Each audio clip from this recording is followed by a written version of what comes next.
Welcome to SoundBreaker. In today's episode, we're talking to an amazing artist. Her name is Sheléa. Sheléa is really wonderful to have you on the show today. She's a songwriter, keyboardist, musician, producer, and an actress. Yes, yes, yes, the whole package together. Uh, I'm sure it's going to be insightful and inspiring to a lot of artists, upcoming and existing artists out there that want to do all. And she basically what she's saying, the sky's the limit. You can do whatever you want. You have the drive and the talent. Just go for it and try it and do it. Shalaya, I would like you to introduce yourself for some of our viewers on Soundbreaker and listener might not be familiar with you. And introduce yourself and let's jump right into it. We Okay. really want to know more about you, how this whole thing got started. Well, thank you so much for having me. And I think you actually introduced me pretty well. So I think we can just jump right in. Absolutely. It's always with artists and musicians, producers, actors, or actresses. It's really interesting how they got started. What motivated them to put them in that line, in that field, in that. Sure, it's all about being passionate and follow your heart and you're driving what do you want. But Yeah. who got you started?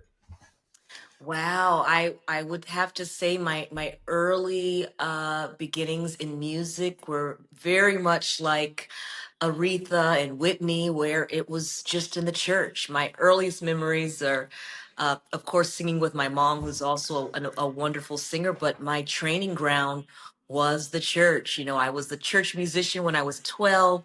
I remember singing in the children's choir. So I honestly thought that that's all I would use my gift in was church. I saw my parents do it. My mom sings. My dad is a great pianist and self-taught and actually a really great songwriter.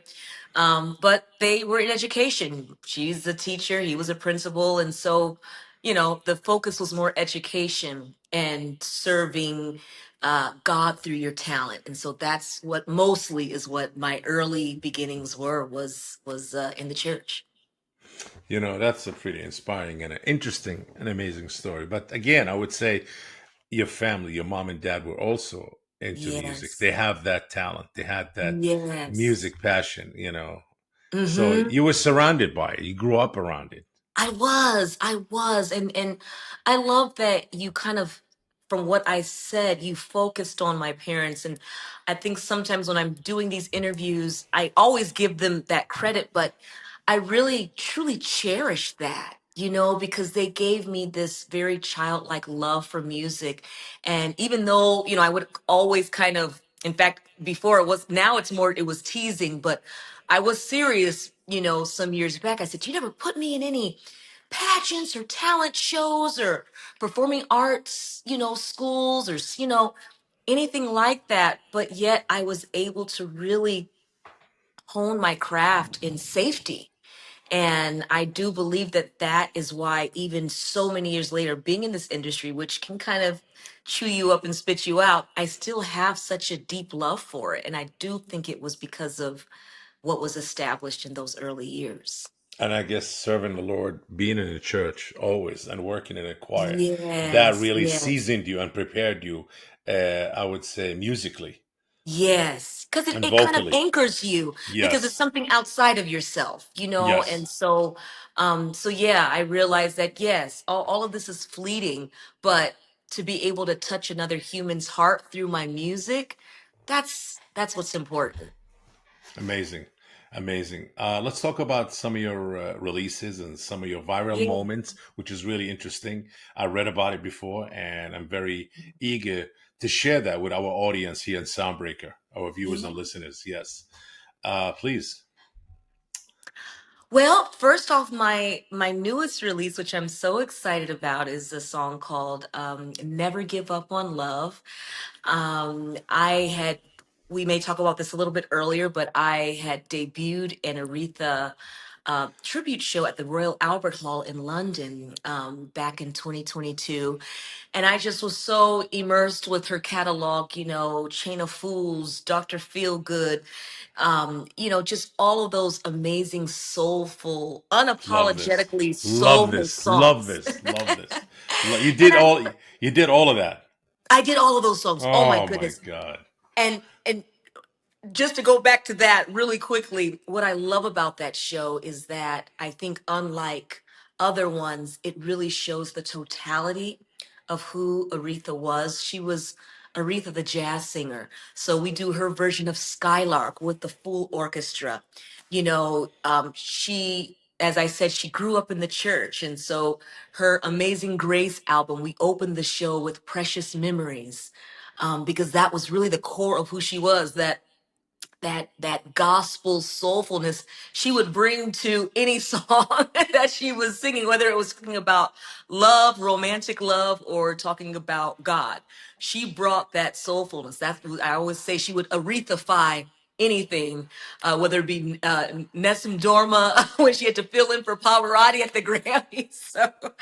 So yeah, so we're able to really show all that, show Aretha the musician. So I do a version of Somewhere, that she did with the late great Quincy Jones, and she would go into this jazz trio piano, and within that arrangement of Somewhere, it's one of the most breathtaking pieces of work, and was actually very, very important to Quincy. In fact, he wanted it to be uh, played at his funeral.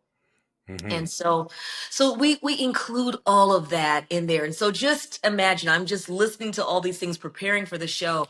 And as I'm wanting to create original music, I said, I want to do a song that I feel like Aretha might do if she were here today. And that's how we came up with Never Give Up on Love. And everyone who hears it says, oh my goodness, this reminds me so much of Aretha, the soulfulness of it. So I think we did pretty good on that. A wonderful collaborator and I wrote it and produced it together, Davy Nathan. We have multi-Grammy Award winning Corey Henry playing organ on it. It's just a really, really, really great song, to me at least. It's funny. I am a big fan of some of, or anyone that has that soulful gospel background that embedded in their DNA. And Yes. it's just, you can't take that away. It's just a talent to me on another level. On another Yeah. level. Some of the greatest singers out there in our time right now, they have gospel background, and you know that, Right. and you're one of them. Right. Yes, Thank you. yes, Thank you. yes, Yeah. yes. Gospel, it really, it brings so much soul into the person, or into the music, into the song. Unbelievable. And you Yeah. also had you did a tribute for Whitney Houston also. Yes. Yes. Yes. How this whole thing, that was, what was the idea behind it, and how did it all came together, if you don't mind sharing that with our audience? Absolutely. So, the year was that 2012. So what seems like a lifetime ago, and we lost, I think, one of the greatest singers of Yes. all time. True said. And like so many other people, my heart was just so heavy. It was hurting. It just was hurting so bad. I never had the chance to meet her, but I think we all felt that we knew her through her voice, through her music, because she just connected so deeply. She had such a incredible sense. It wasn't just that she had a beautiful voice. It was, she was able to really connect from spirit to spirit, I believe. And I think that's, the great ones are able to do that. Frank Sinatra and Aretha and Barbara Streisand, who are really capable of you feel every word, every lyric that they're saying, like they wrote it. Um, and so she had passed, and I just remember being with another wonderful friend and collaborator, Tony Shepard. So many of my records, early records, recordings, I should say, I did with him. And we were just hanging out at his studio talking about Whitney. And he said, I think you should just play some of her songs. And so this was like literally just one take. I sat down at the keyboard and I just went from song to song to song to song. Um, and I put it out, not really expecting, anything, and it ended up going viral. And so many people told me I wasn't able to cry until I watched your tribute video to her. It just, I was able to finally release, that emotion. So her dancers, her background singers they all reached out to me, but the one person that reached out to me that I will cherish for the rest of my life is her daughter, Bobby Christina. Wow, she did. She saw the tribute and she found me, and she wrote some words that I will never forget. She said, "When I hear you sing, I feel my mother's spirit with me." Wow, wow. That must really touched you. Oh my God, it touched me so deep. It still gives me just chills and brings a tear to my eye. And she said, "If my mom were here today, she would be so proud of you." And so, as I said, though I wasn't able to meet Whitney, I felt like I met her through her daughter's words. And I felt like over Clive, even over her own mother, who knew Whitney's voice best but her daughter, who knew her literally from the inside out.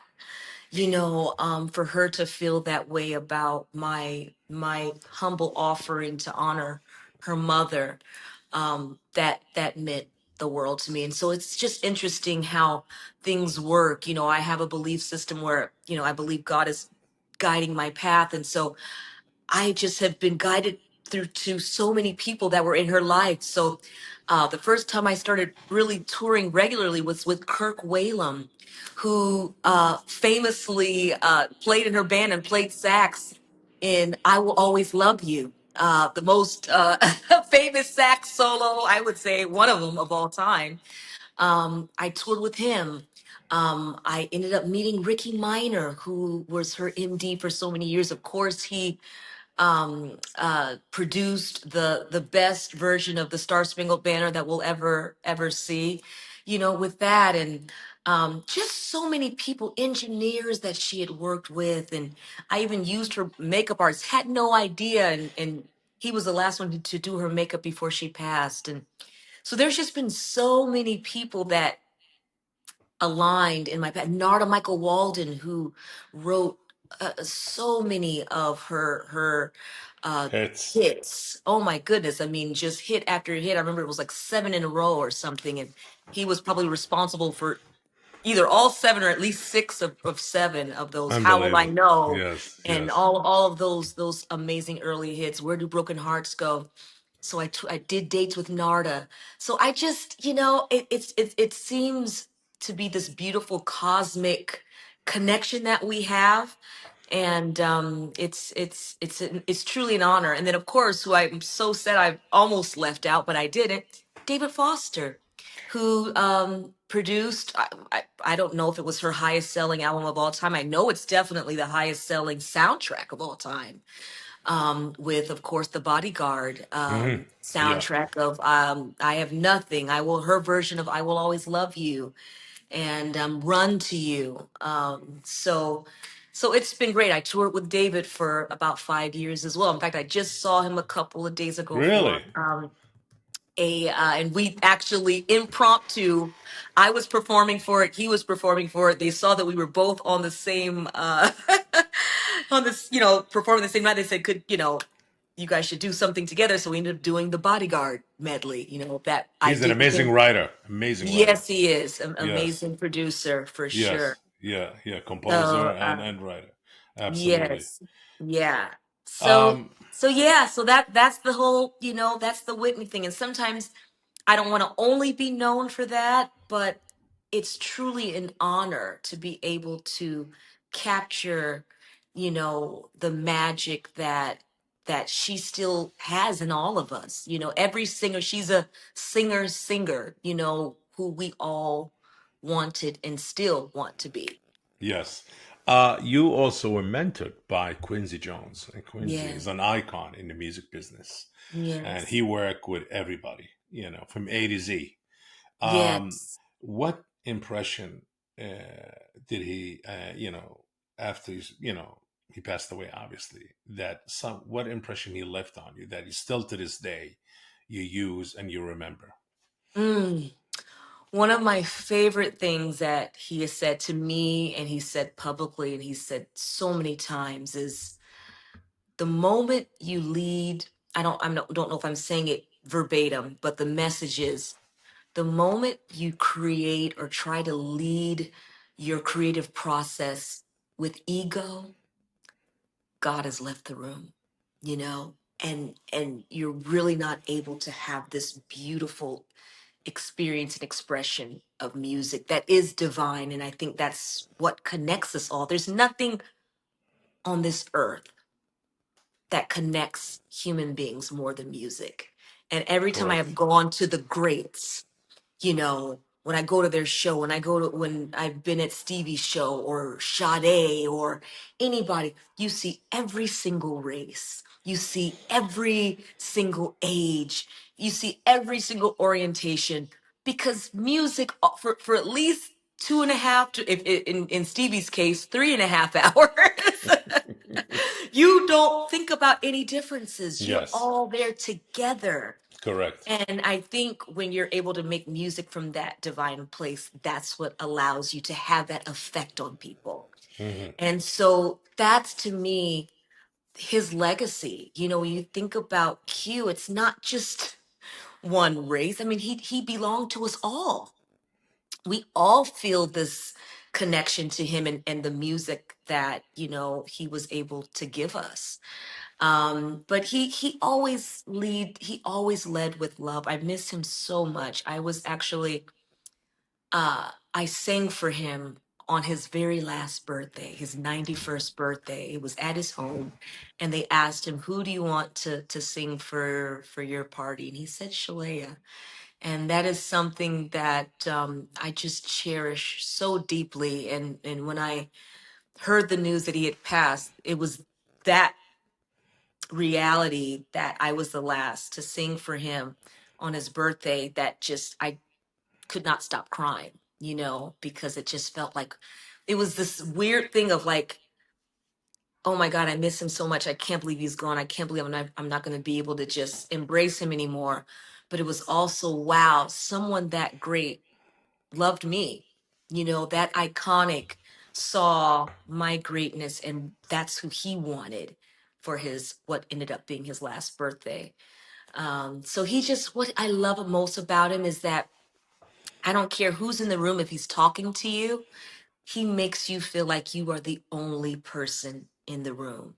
And I just think that's a beautiful human quality. Absolutely. Shalaya, you've been in the music business and you watched and you've seen some of the greatest singers, writers, producers, composers leave us. And Mm, do you think that era, and they're responsible where the music at right now? They're responsible for inspiring a lot of these younger, yes. newer artists, new generation, and their music still lives with us in our hearts. To listen to newer generation being inspired by it and listen to it. Yeah. And do you think that era will ever it will have a new era similar, or really that era who was set the stage and responsible for everything, it will never repeat itself? You know, Short lived. I see a lot of artists come short lived and gone. There's nothing from the heart anymore. It's not about, music is passion. It's all passion. It's yeah. in your, yes, it's something natural. It's gift. It's nothing that you can manufacture. Yeah, yeah, you're right. And I remember seeing an interview with a great producer and songwriter, Brian Michael Cox. And someone said they were talking about the state of R&B. And they said, you know, why do you think it's not the same? And without flinching, without thinking, he said, church. You know, when there was a certain time where you had to go to church whether you wanted to or not, either your grandmama or your mama, somebody was dragging you to church, whether you sing in the children's choir, whether whatever, that kind of soulful, as you said earlier, that being the core of your approach, your instinct. Oh, fundamental. Yep. Yes. It's like being in school. If you don't learn the fundamentals, then that's like the building block for everything else. Yes. So I don't think it's impossible for it to not come back. You know, I think there are people who are out there who have that sensibility. We just might not know about them because of, you know, the industry, just what they're looking for right now, the people that are, I guess, the gatekeepers. Hmm. You know, and then now it's like it's interesting. It's this two. fold reality where it's so incredible that you have social media to talk directly with your fans and to have this instant connection, but yet there's so much of it now, so there's a lot to weed through, because everybody's putting out an album, everybody's putting out a single, everybody, because now everybody can. Everybody's a producer, everybody's a writer, when sometimes the music education is not there. I will say, I think when you look back, of the music in the past, Roberta Flack, who we just lost, and Roy Ayers, people that we've just lost in these recent years, who were just so incredibly soulful, but also incredibly musical. There was a real musicality to it, Yes, a music theory to it. It was real instruments, real arrangements, um, because a lot of that the you just don't writers, see. Yeah, yes, not to interrupt you, but a lot of yeah, the writers and producers call themselves, they used to play piano. They play. They know yes, how. They know all the keys, the yep, rhythm, the notes. It's all. It's different now. But the real yeah, writers. I've been in the music business for 30 years, and I've seen it all. I had a studio, and I was a mhm, distributor. I had a record label, and I always looked. I used to yeah, go to churches and look for soulful singers. That was my thing. That yes, was my thing. So I yes, was. I knew about all of that. I've been in it, and always been something. I'm always amazed, and I think it's a gift. It's not something new. It's a gift from yep, God. yep. And yes, it was the best producers, writers, the one who play, know how to play. That's right. Absolute That's right. connection to the music. You have to be connected. It's not a just, Yeah. yeah, you can sample a beat, you can do this down, but the original, it has to have that musicality. It has to have that passion, that feeling that comes from the heart, from the soul. Yes. Yes. And they took music out of, public schools. So, just the ear Yes, is just yes, not what it was 20, 30, 40 yes, years ago, because yes. you know at that time you either chose band or choir or both, and so even if you didn't like what you were singing, you at least understood what was happening musically, and so therefore your ear was tuned to what was excellent, and Yes. so since that's not there, I do believe that the general music IQ has gone down. But I do believe that there's still a lot of talent out there. And even if they may not know what, understand what they're hearing, people know when it's real. And I think those are the ones. So those who have been able to break through and be wildly successful, like Adele, the reason why everybody loves Adele is because it's great songwriting. It's a great voice, That's true you talent. know, and it's true talent and it's real.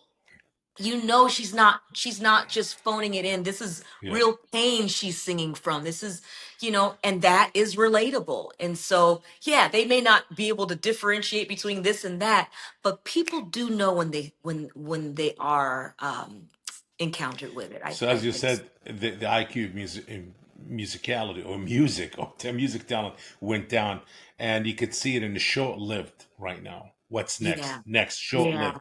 A new album, another album, the artist, and gone. Next, next, yeah, and you see yeah, that kind of. There's no longevity anymore. That longevity got so short. yeah, It's not even funny anymore. yeah, yeah. I don't know if you get asked that a lot, but how important was God in your life, in your music journey? Oh my goodness. Everything. Because my belief is that I was given this gift from God. And so everything that I do with my gift is to bring glory to God,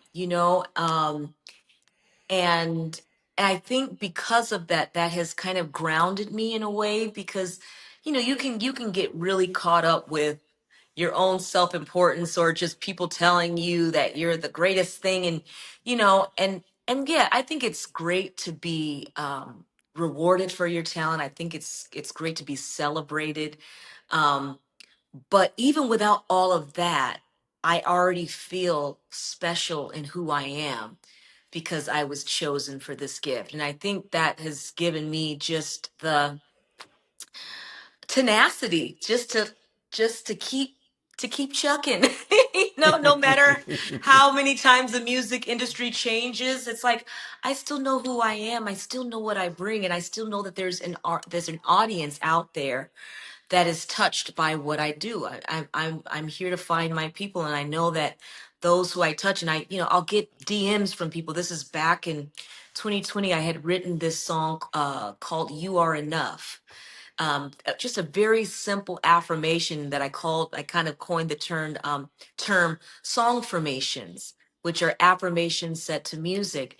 And it just repeated the phrase, you are enough, you have everything you need to succeed. And this was at a time where everybody felt very isolated due to the pandemic. And, mental health was at an all-time, low.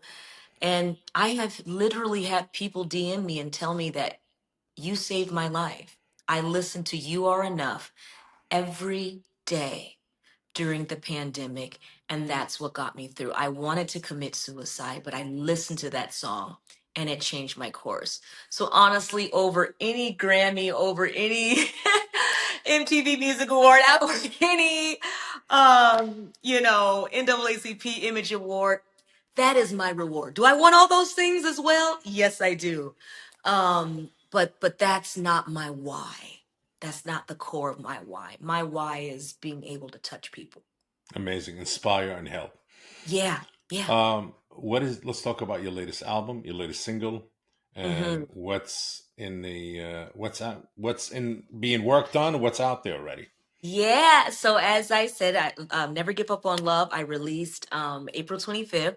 And so I'm gonna spoon feed folk because the attention span, as I said, is this is this short. Yes. So I'm gonna do it little by little, and so I've just been I'm gonna be dropping a single every last Friday of every month, and Singles. So you drop in singles, which is I'm gonna be amazing. dropping singles, single, and then I'm gonna do an EP in August, and then I'm gonna do maybe a few other singles, and then drop a album, and then maybe a deluxe, but do it that way. I think is in this climate, I think it's more advantageous to do it that way. So this one was Never Give Up on Love, but now that we're already in May already, by the end of May, I think it's May 30th, I think that's Friday, I'm going to be dropping a new single called Time Machine. So I can't wait for everyone to hear that one too. Everything is written, composed by you. Written and composed with by me and my collaborator Davey Nathan. Amazing. And Yeah. everything is available on Spotify, Yes. iTunes, and everywhere else, Yep. Amazon, Yep. and amazing. As it drops, yes, it will be streaming everywhere. Self-distributed. Yep. Amazing. Question to that. You've been in the music business. You've seen the movement. I call it the independent artist movement, which Yeah. is being liberated. Like we control our own destiny. We distribute, we drop the single or the album whenever we feel like it. There's no label controlling us, telling us do's and not to do. Do you support that movement? Or do you miss the old days of being signed to major labels and the label has the final say of everything? What's your take on the empowering of independent artists? And obviously, I contribute to that. I have my own distribution platform that I created it free for use for distribution for artists just to empower them, called Music Dash, just to Right. really empower artists like other Yeah. platforms out there, TuneCore and DistroKid and Yeah. Muse and Digital, and Music Dash and all of that. That's incredible. And kudos to you for doing that because I do think in at this time, it is incredibly empowering when you can chart your own path and work with who you want to work with and go where you want to go and not be controlled by this entity that A may not even know music and maybe doesn't have a personal connection to you anyway that, uh, personally wants to see you win. I will say this though, when a major label A loves you, B understands you, three respects you, I think that's sadly a very, very tall order these days. But if you can really find that, That's incredible. There's nothing that works like a major label really supporting you and doing everything they can to support what your vision is. I think what happens is there's such a small ratio of artists that actually happens to. So you do feel more comfortable and more empowered in the independent route. And you're seeing just immense success from artists who are doing it on their own because really, labels have really become just a bank. So if you can really find an outside investor who, believes in your talent and wants to put this much into marketing and this much into your touring and this much into, social media and this much into PR and all of those things, then you really can have major that the if you can't get signed by a major label, it's not over for you. So I feel like both sides, it's grateful for the option that independent artists have now. But I'm not also gonna, you know, just say that it can't happen through a major label because I do think when all of those components are there, there's nothing like it.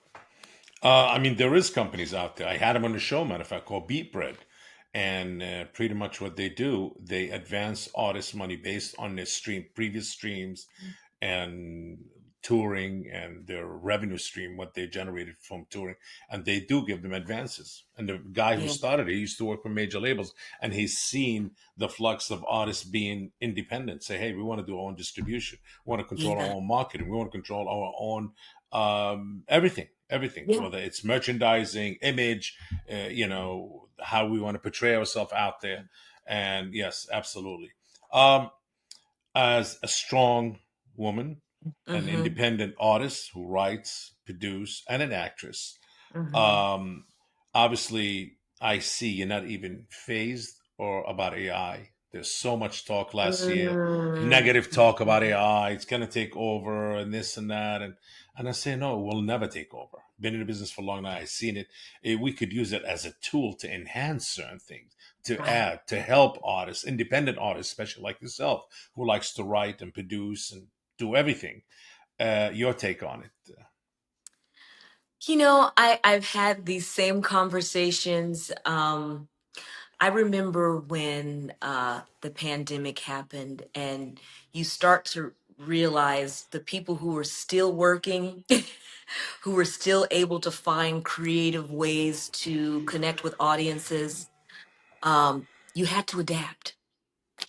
You had to adapt. You either adapted or you were just nothing. You just faded into nothingness. Well And said. so I think that we have to adapt. It's here.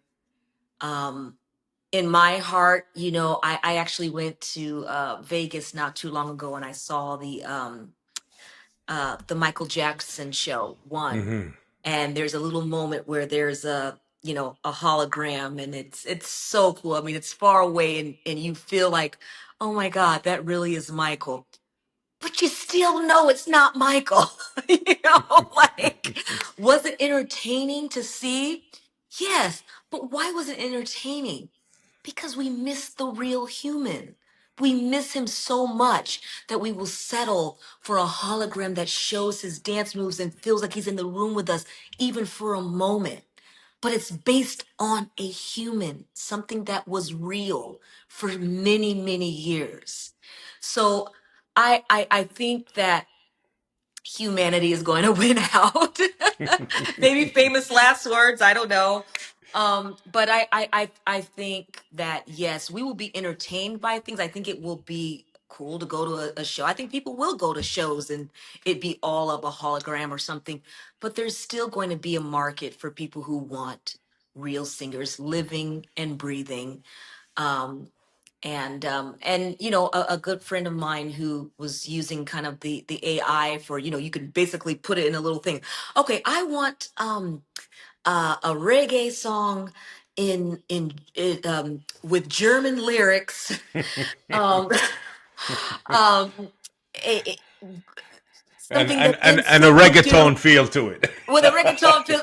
Okay, and then you have the song, and so he was telling me about that. And so, when you think about songwriters, in film, I think that is going to become a challenge because people don't have to pay for songs anymore And commercials, and commercials. And so people just want little fast little jingles that are, not even wanting to be that background deep or music, musical. Yeah, stores, and yeah. exactly. So that is where I do feel concerned for those who, that's all they do.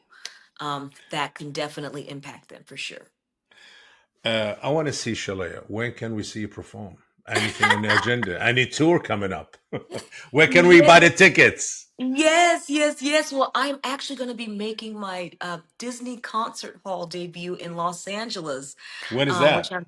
So that is going to be July 20th, and I am just over the July moon. 20th. You heard it first July on 20th, SoundBreaker. guys. You guys heard it first. Yes. I haven't said it at all. This is a exclusive. Definitely exclusive. Yes. Yes, yes, yes, yes. I haven't set up a tour yet, just for my original music tour. But I have been just doing isolated dates. I just did a show in Miami last weekend with the new Deco Ensemble. PJ Morton had been commissioned to create this beautiful body of work for their 10th anniversary. And so myself and Daryl Walls sang his music. I think from New Orleans with Love. I think that's what it was called. And then I'm going to actually be going this past fall. I was out with Stevie doing some dates that he had here locally in the U.S. Stevie and Wonder. Stevie Wonder, yeah. Yes. To you And is Stevie. so You know him. But for our yes, viewers, definitely. Stevie Yes. Wonder. Yes, that's Yes. right. That's right. And it's so funny because I have two Stevies in my life, Stevie Wonder, then I have another Stevie Mackey, Uh-huh. who is very, very known as a wonderful vocalist and a vocal coach to the stars, including Jennifer Lopez and Fergie, so many others. So anyway, it's funny. So when I'm talking with a group of people, they'll say, which Stevie? Because they know. So I called little Stevie Mackey. I called him. That's my little Stevie. So yeah, and then so it's a chance I may be doing some dates with him also in the UK. Amazing. We're definitely gonna look forward to it. How people can Yeah. can follow you, look for you, Sheléa. How? Yes, it's Please. all the Yeah, same. your handle, please tell us. Yes, my handle, it's all for all of them. It's the same for Instagram, for Facebook, for my website, Shalea Music. So Shelea Music. Sheléa Music. Don't forget. Sheléa, on the acting side of things, Yeah. anything to look for?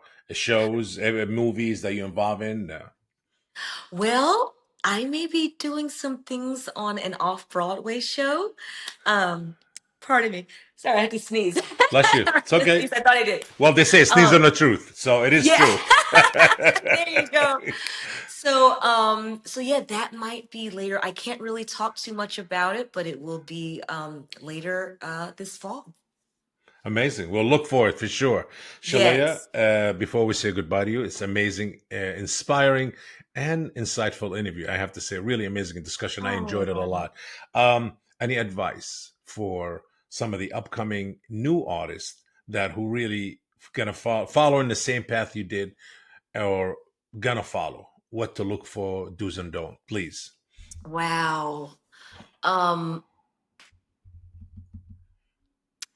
I say this often. I really don't want to be so redundant, but and even cliche, but when you stay true to yourself, that is what can kind of quiet all the noise around you.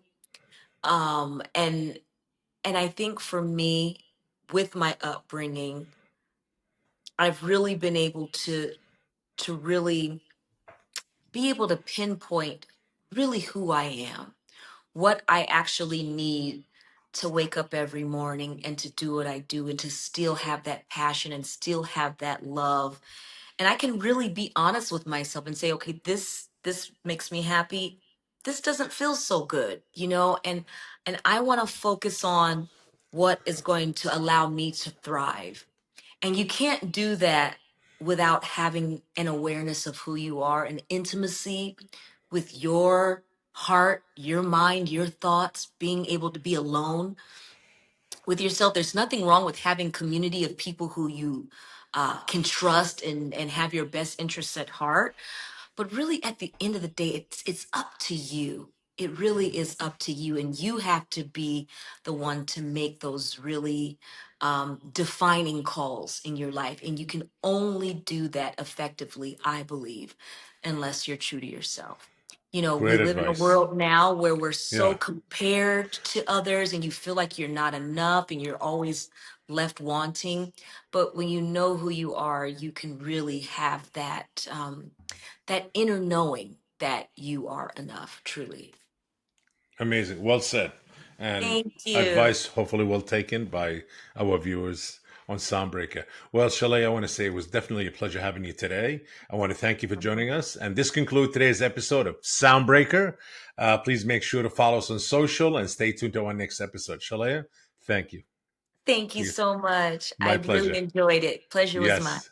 Bye bye. Okay. Thank you. If you enjoyed today's episode, make sure to share the SoundBreaker podcast. And if you are joining us on YouTube, please like this video and subscribe to the channel. Until next time.